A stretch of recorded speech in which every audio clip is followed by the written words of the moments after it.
Are we here? I just wanna praise you for forever. Y'all like my shirt? It says faith over fear, and it has the little breast cancer sign, Philippians 4:13, because I can do all things through Christ that strengthens me.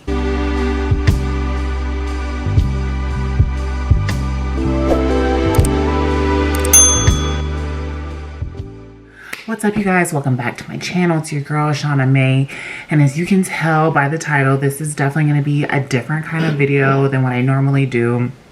I like doing vlogs and reviews, but this one is a little bit serious. It's definitely a little bit more serious, but in honor of Breast Cancer Awareness Month, it would be irresponsible of me to not spread the word and make sure my people, and I mean all people, black, yellow, red, and white, whatever, my ladies, my men, like all you guys are being proactive in this fight against breast cancer, because never in a million years did I think I would be telling this story. Okay, so I am going to try to keep this at about 25 minutes.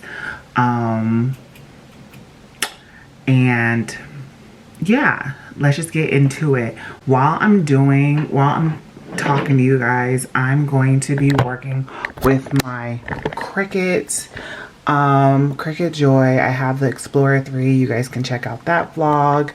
And I have some designs that I created. I didn't create this one, was for my stepdaughter's graduation, but I'm working on some things because this is going to be my testimony. Like, I am going to spread awareness, and this isn't going to defeat me. It doesn't define me. If anything, I will have post-traumatic growth syndrome. So PTG, some child, I'm gonna grow from it, okay? So anyways, I'm going to work on it.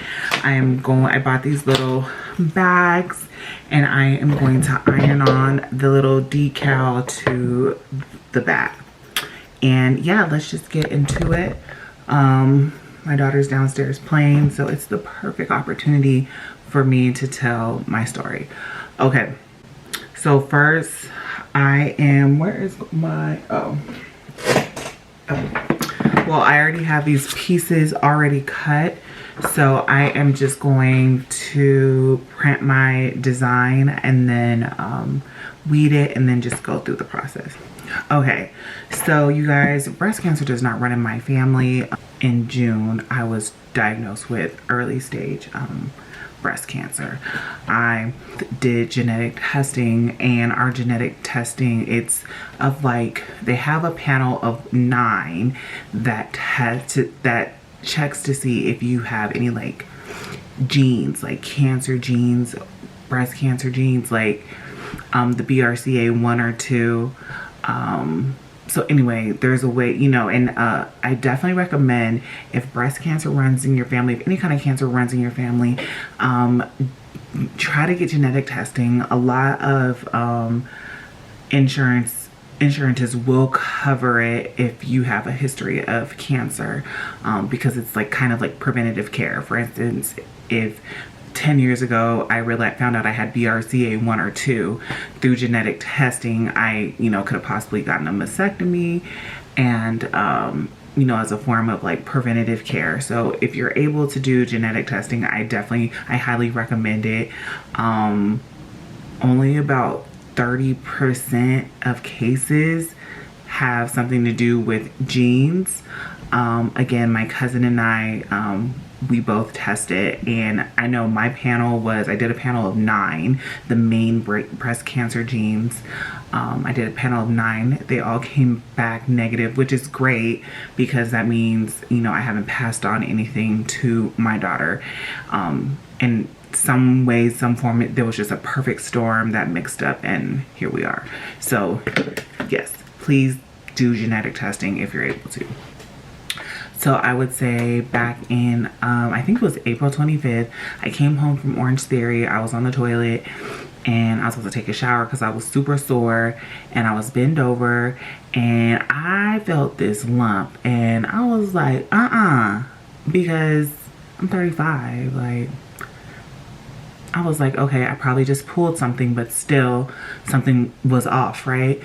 So the next day, Monday, so it's on a Sunday, Monday, I called the doctor and I made an appointment, and they got me in that day.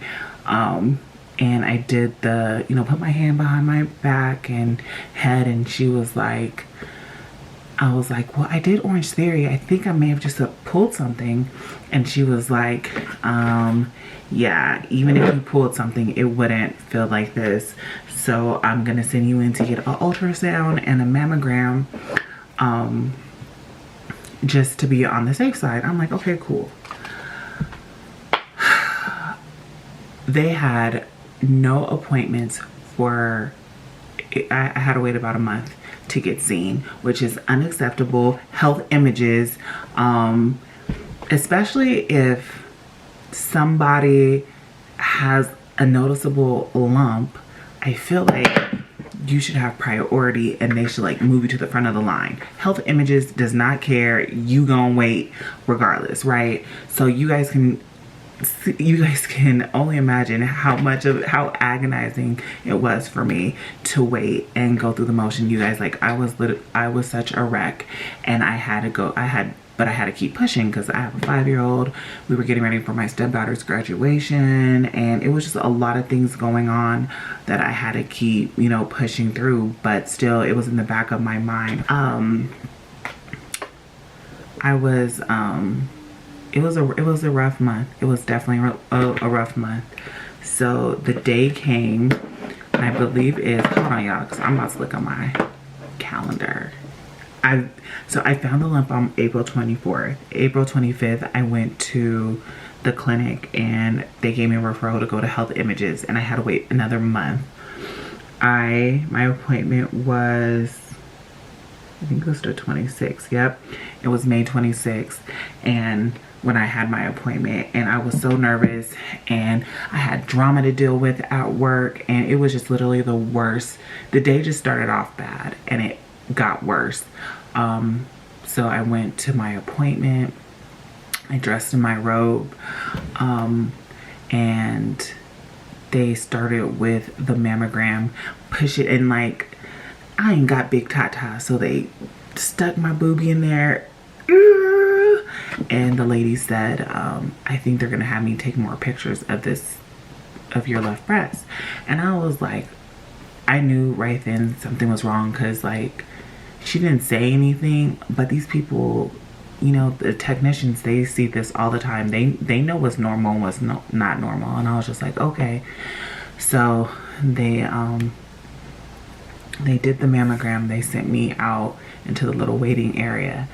Mind you, I have this little flimsy robe on. This man comes in and he's in his robe too. And I get it, men need to get mammograms as well, but they need to have like a his and hers, or however they want to call it, they and whatever. They need to separate people, because it's like a real intimate, private moment. And the last person I want to be in there is a man, so that was really awkward and uncomfortable. So they took me back.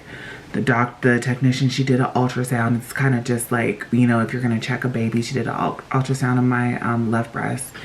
And the doctor came in and he started looking, and he was like, I don't know what else it could be but breast cancer.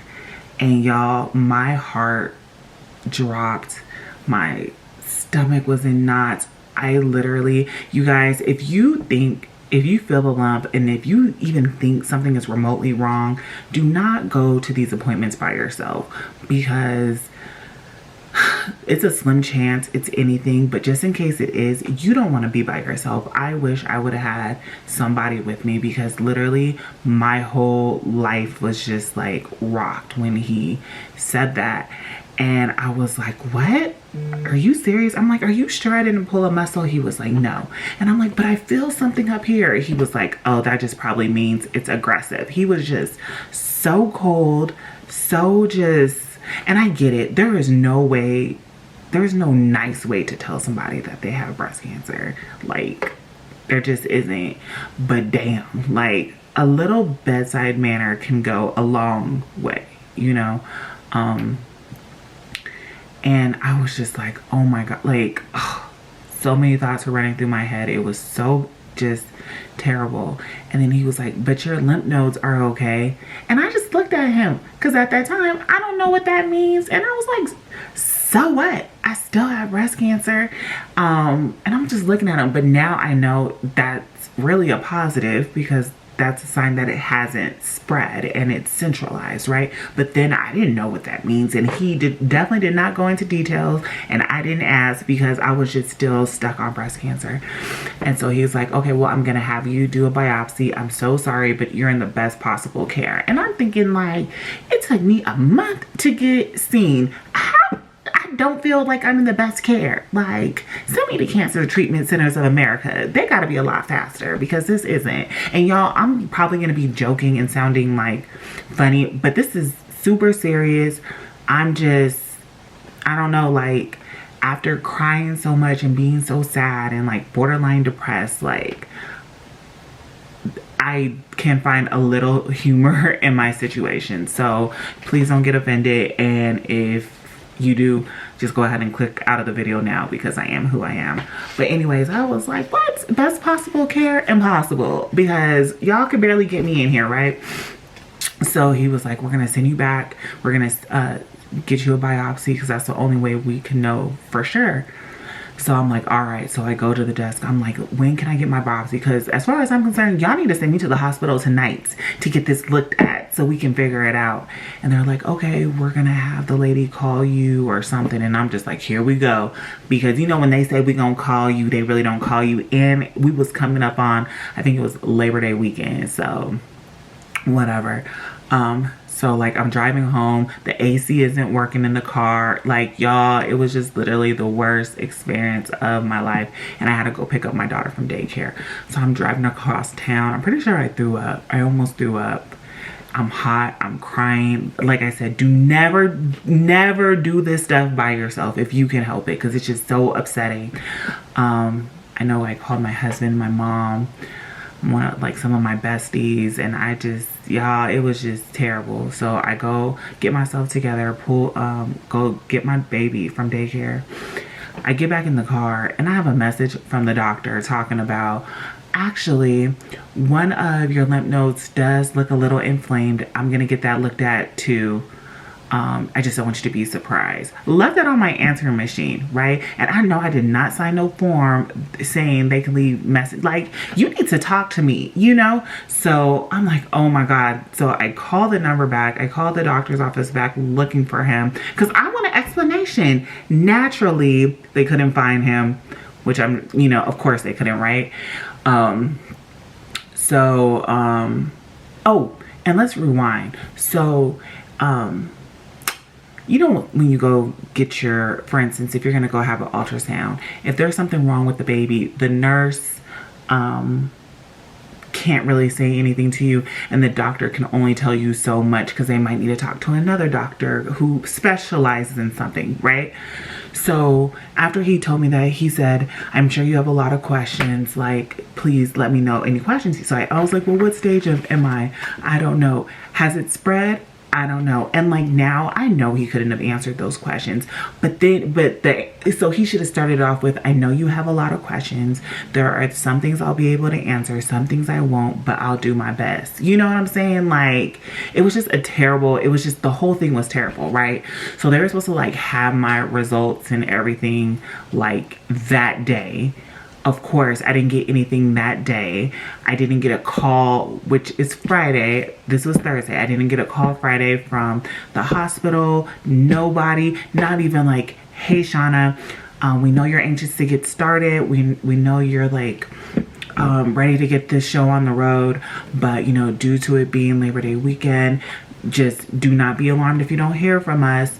We'll deal with everything on Tuesday, right? Like nothing, I didn't hear nothing, so I had to spend the whole weekend just sick to my stomach, agonizing, worried, just it was just terrible. So Tuesday, so I actually emailed some corporate people at Health Center at Health Images because it's unacceptable. First of all, I should never have had to wait a whole month to get seen. Granted, I know our healthcare system is like stressed. Like I get it, and I'm not the only person going through things. There's a lot of people going through things right now, but no, you need to treat people as individual, and everybody should get the same like care and respect. And Black women are more likely to die during childbirth than other races, which they play with us. First of all, the healthcare system doesn't listen to women, period. But don't be a woman of color, because then you have to take that into consideration as well. So always advocate for yourself. So I sent a little email about my experience to some corporate people with Healthcare Images, and I sent it first thing Tuesday morning. I sent it Monday. I think I sent it Monday.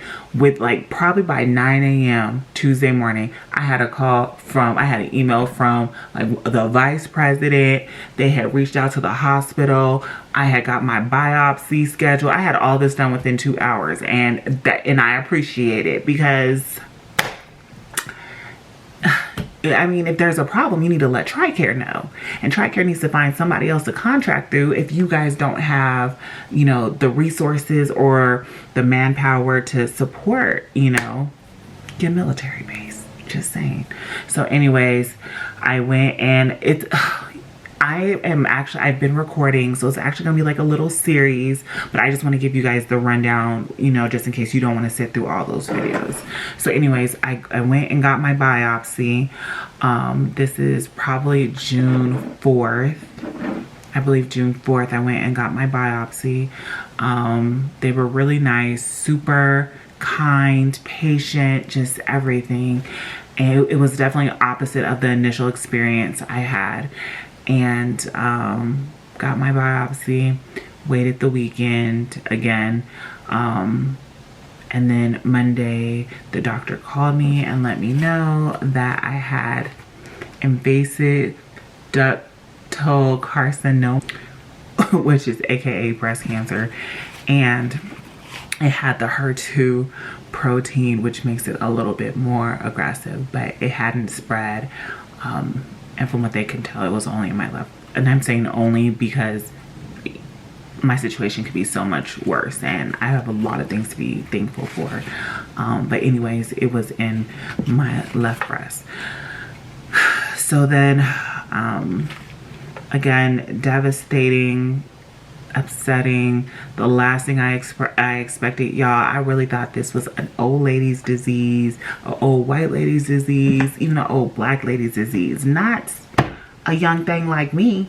Not a young thing like me, but breast cancer does not care what color you are, how old you are, if you're athletic, because I'm athletic. Let me insert a few clips right here. Dry. I mean, it just doesn't care. Like, it is what it is. So I had my biopsy done. The next step was an MRI, which I was nervous about, because I was like, oh God, please don't let them find anything else. So we did the MRI, and again, it was still breast cancer, but it was only in my left breast, and it hadn't spread to my lymph nodes. And then after that, they did an ultrasound of my heart, because I was gonna have to do chemo first and then surgery. Because when you have Her2 protein, they like to treat that right away, and then do surgery afterwards. So, and it can affect your heart. The chemo can affect your heart. It can affect your liver. So I just wanted to see, you know, make sure everything was good. I swear everything is scary after you've been diagnosed, because you're just like, God, please, nothing else, no more bad news. So yeah, I did my biopsy, I did my MRI, I did the ultrasound of my heart. Everything came back good. You do a lot of blood work. I met with the surgeon who went through everything with me. I met with an oncologist, and it's crazy because at first everything was moving so slow, and then everything just ramped up, which I really appreciated because I was just like ready to get started. You know, I have a daughter, I have a husband, I have stepkids, I have a career, and I was just, you know, I was just concerned how, you know, how chemo and was gonna, you know, affect my life.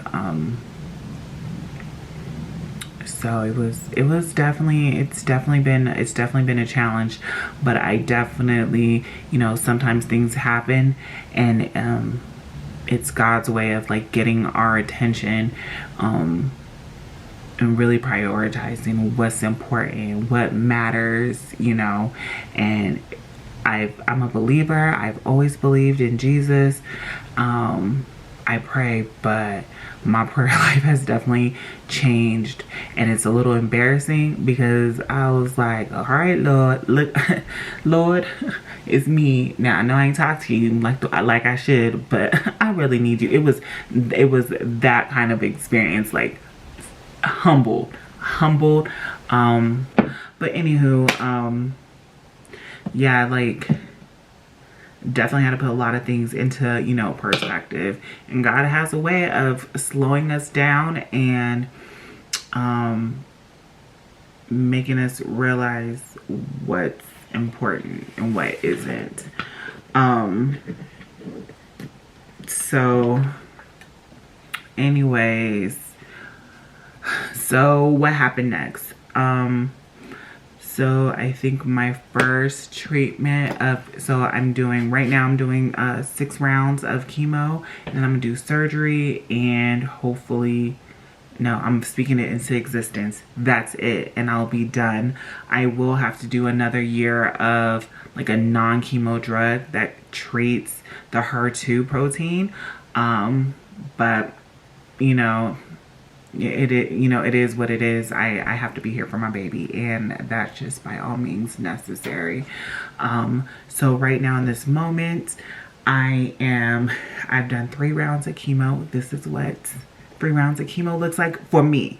Everybody's experience is the same. I'm blessed and I'm thankful that I am usually just down maybe 3 or 4 days. I haven't gotten sick. I just get bad bone pain, and like right after I get my infusion, it just feels like a really, really bad hangover for about 2 days, and that's uncomfortable. But I know my symptoms could be so much worse, so I'll take what I'll take it. I've still been able to go to work. Thank God I'm able to telework with my job. So if I am extra tired, if I don't want to be around sick people or whatever, my leadership has been super understanding about that. And again, chemo looks different for everybody. I didn't watch too many videos because I didn't want to compare my experience to somebody else's, and I didn't want to like psych myself out and either like get too scared or make it seem like, oh, it'll be nothing. Like everybody's experience is different, but just know you can get through it. Like I thought I was gonna have to send my daughter away to my mom, and I was just gonna be laid out and not able to do anything. And for me, that hasn't been the case. I've still been able to pretty much do, I can't really work out the way I want to because I am working. It does, and still mommying and wifeying, it does take a lot out of me. So like my workout life, I get on the bike when I can, I'll walk when I can, but that's kind of been put on hold a little bit because any extra energy, I need to use that for like my day-to-day. But I do plan on I do want to get back on my bike pretty consistently over the next 90 days because I want to make sure I'm strong for my surgery. So I've done 3 rounds. My 4th round is this Friday. And then I'll have 2 more rounds after that. My last round is November 4th. And then my surgery is scheduled for December 7th. And I will be doing a bilateral mastectomy with nipple and skin sparing surgery. So basically I'll just be getting go in, take out the tumors. I think I have 2 tumors. This one has definitely gone down a lot, and then I had one up here, and this has gone down a lot as well. Like, I know it's working, but still, like, just you get in your head a lot. Yeah, what else? So that's like my upcoming plan, my plan I'm currently in, and upcoming plan for care. Because I don't have a gene, I actually could opt for a lumpectomy where they just go in and take out the lumps, the tumors, and that's it. But just because I'm still pretty young to have breast cancer, hold on, I'm not too young, because a lot of women my age and younger get it. I'm just younger than 40. I just really, you know, I kind of just want to do everything I can to eliminate the chances of a reoccurrence. So right now I am leaning toward that.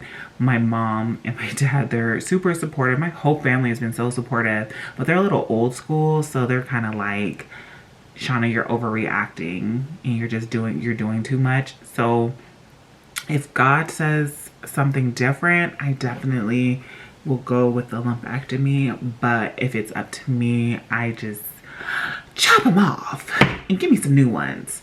So that's kind of what I'm doing right now. But I'm praying for direction so I make the right decision and the best decision for myself and my family.